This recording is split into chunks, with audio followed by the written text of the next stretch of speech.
Jadi Anda melihat ini murni kasus korupsi atau ini kasus korupsi yang dibalut unsur politis?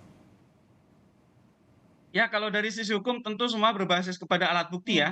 Nah, alat buktinya juga nanti akan diperlihatkan oleh jaksa penuntut umum. Nah, soal kemudian apakah di dalamnya ada aktor politik, saya yakin ada aktor politik karena Pak Joni sendiri adalah seorang politisi. Begitu juga tim-tim ahlinya itu kan juga dari unsur politik, bukan birokrat gitu ya. Dan juga terkait dengan perusahaan-perusahaan pemenang tender maupun yang tidak ikut tender, itu juga harus ditelusur dan dibuka kepada publik Hmm. apakah ini juga ada unsur-unsur politiknya. Nah, yang terakhir, apakah ini juga kemudian dipolitisir? Nah, tentu itu di luar wilayah hukum.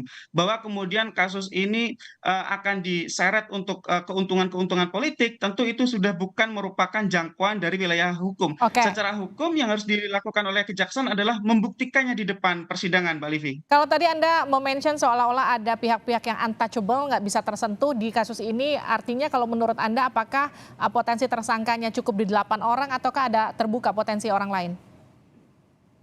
Harus dibuka lebih jauh gitu ya. Ya kita melihat di sini misalnya dari sisi korporasi.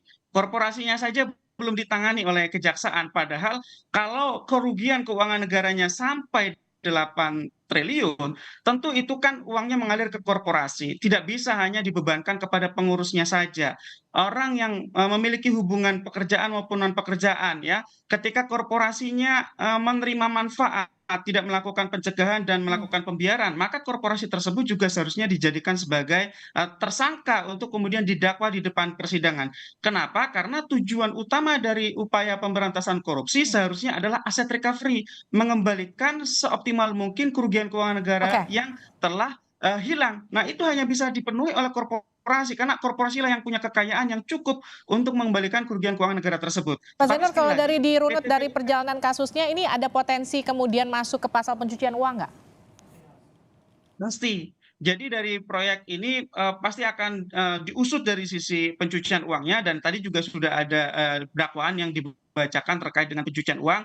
Tetapi yang kita maksud adalah kemungkinan pihak-pihak lain yang masih belum digarap oleh kejaksaan itu yang masih kita tunggu. Kalau soal dakwaan tadi kita mendengar bersama-sama ya bagaimana jaksa penuntut umum membacakan dakwaannya bahwa juga termasuk menggunakan instrumen undang-undang TPPU karena Oke. memang undang-undang TPPU itu sangat efektif untuk aset recovery. Tetapi sekali lagi selama belum menyentuh korporasinya yang menurut saya pengembalian kerugian keuangan negaranya masih belum akan optimal, Mbak Livi. Oke, terima kasih Pak Zainur Rohman telah bergabung bersama kami di Sapa Indonesia Malam.